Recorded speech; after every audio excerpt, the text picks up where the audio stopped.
आज आम बनवा पणा मंडा। यहाँ एक पारंपरिक हजि जाइथिबा ओडिया रज रेसिपी जोटा कि जेजेमा माने रज दिन कंसाए बनैकी रखि थांती। आमे झियो माने खेलिकी आसला परे गरम दिन रे पणा मंडा खाइकरी देह पूरा ठंडा हो जाए आ देह प्रति भी एटा बहुत भल। नमस्कार, ममता किचन को आपनको स्वागत। चलतु आज बनैबा पणा मंडा।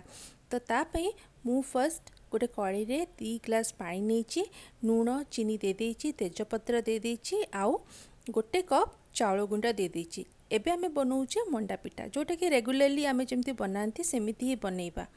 टिके मु इटी मिक्स कर दउछि, गैस बंद कर देबी आ तापरे 10 मिनिट पई ताको ढांकी की मु रखी देबी।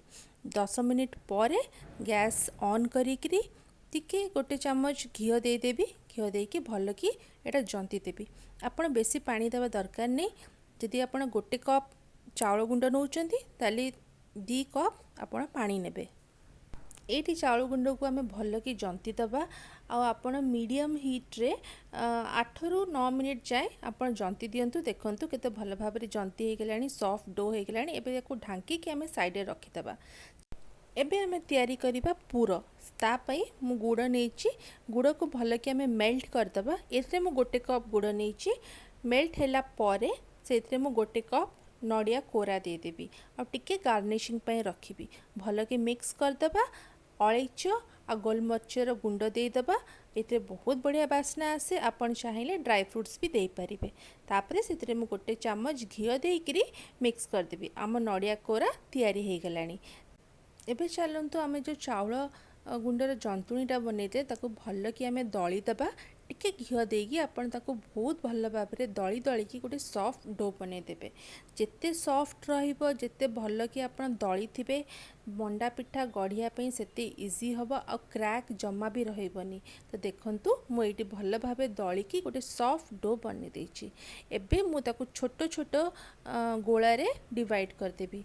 पणा मंडारे जो मंडा पिठार साइज थाए सेटा टिके छोटो छोटो थाए, हेले ही खाइबा पई बहुत मजा लगे। रेगुलर साइज टिके बड़ थाए किंतु पणा मंडारे टिके छोटो साइज रखिबे।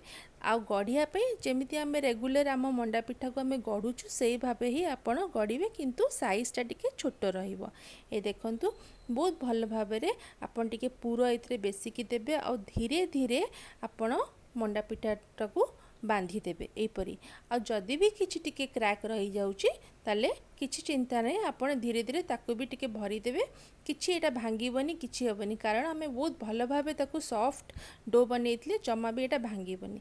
ए देखंतु मु बहुत भल भाबरे एटी गड़ी देछि मंडा पिठा। तापरे आमे ताको टिके प्रेस कर देबा ए भाबरे काकरा पिठा भलिया। तो एई साइज रे आपण बनांतु। आउ एटा खाया पे बहुत टेस्टी लगे, बहुत ही भल लगे। आपण एई वर्ष रजरे एई पणा मंडा निश्चय बनांतु। आपण खाइले आपण जानि परिबे एई रेसिपीटा केते टेस्टी। आ आजिकली तो घरे एटा मु देखुनी एटा के कहा घरे बना भी होउची। तो मु भाबली आपण संगे शेयर करिवि, कारण मो जेजेमा थरे मु गाँ को जाइथिली, से बनैथिले। तो यहाँ खाई मत एत भल लगिला। तो मत जहाँ भी मन थिला मु सेटा आपन संगे शेयर करुच्ची। ये देखंतु बहुत भल भाव आप काकरा पिठा भाया प्रेस करदे। आम मंडा पिठा गुड़ा सब रेडी हो गलानी। तो चलतु एबे आमे ताकू स्टीम करिबा। चलतु तो मु एटी स्टीम करिया पे गोटे स्टीमर नहीं, आउ ताकू मु भल कि एटी जो स्ट्रेनर रे भल कि मु घिओ को ग्रीस करदेबी। आ मंडा पिठा एटी रखिकी मु स्टीम करिबी। एबे गोटे गोटे करी मंडा पिठा आमे स्ट्रेनर उपे रखिबा आ 15 मिनिट जाए ताकू स्टीम करिबा। 15 मिनिट परे छोटो छोटो मंडा पिठा स्टीम होइकी रेडी हो जिवो। तापरे आमे ताकू पणा भितरे डिप करिबा। तो चलंतु आमे तैयारी करिबा पणा। तापे गोटे पैन रे मु गोटे ग्लास पानी नेइची, टिके अदा दबा, नड़िया कोरा पकेइबा, कटा नड़िया पकेइबा 2 चम्मच, आउ गोलमरिच आउ अलैचर गुंड भी पकेइदबा, घिओ दबा, आउ याको भल कि आमे मिक्स करदबा। स्वाद अनुसार आप लुण टिके देबे। आ जेमती एटा फुटी जिवो सेतिरे आमे आधा कप गुड़ देदबा। गुड़ पकेइकी आमे भल कि मिक्स करिबा।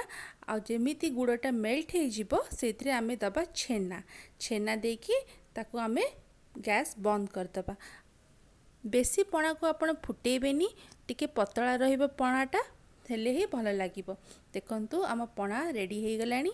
ତ ଚାଲନ୍ତୁ ଏବେ ଆମେ ସର୍ଭ କରିବା। ଗରମ ଗରମ ମଣ୍ଡା ପିଠା ଗୋଟେ ପ୍ଲେଟ୍ ଉପରେ ରଖିବା ସଜେଇକିରି, ତାପରେ ଆମେ ଦେବା ପଣାକୁ ଏଇଭଳି ଆପଣ ମଣ୍ଡା ପିଠା ଉପରେ ଢାଳିଦେବେ। ବହୁତ ବଢ଼ିଆ ଲାଗିବ। ଥଣ୍ଡା ଖାଆନ୍ତୁ ବା ଗରମ ଗରମ ଖାଆନ୍ତୁ, ଦେହ ପ୍ରତି ବହୁତ ଭଲ, ଆଉ ଖାଇବା ପାଇଁ ବି ବହୁତ ଟେଷ୍ଟି ଲାଗେ। ତାକୁ ଭଲକି ନଡ଼ିଆରେ ଆପଣ ଗାର୍ନିସିଂ କରନ୍ତୁ। ଆପଣ ଚାହିଁଲେ ଡ୍ରାଇ ଫ୍ରୁଟ୍ସ ବି ଦେଇପାରିବେ। ଦେଖନ୍ତୁ ଆମ ପଣା ମଣ୍ଡା ରେଡ଼ି ହେଇଯାଇଛି। ଏଇ ରେସିପିଟା ଆପଣ ନିଶ୍ଚୟ ଟ୍ରାଏ କରନ୍ତୁ। ଥରେ ଖାଇକି ଦେଖନ୍ତୁ କେତେ ବଢ଼ିଆ ଲାଗିବ। ପଣା ଆଉ ମଣ୍ଡା ପିଠାର କମ୍ବିନେସନ୍ ବହୁତ ବଢ଼ିଆ ଲାଗେ। ଏ ରେସିପିଟା କେମିତି ଲାଗିଲା ମୋତେ ନିଶ୍ଚୟ କହିବେ। ଆଉ ମୁଁ ରହୁଛି, ତାହେଲେ ଦେଖା ହେବ ନେକ୍ସଟ ରେସିପି ସହିତ। ଜୟ ଜଗନ୍ନାଥ।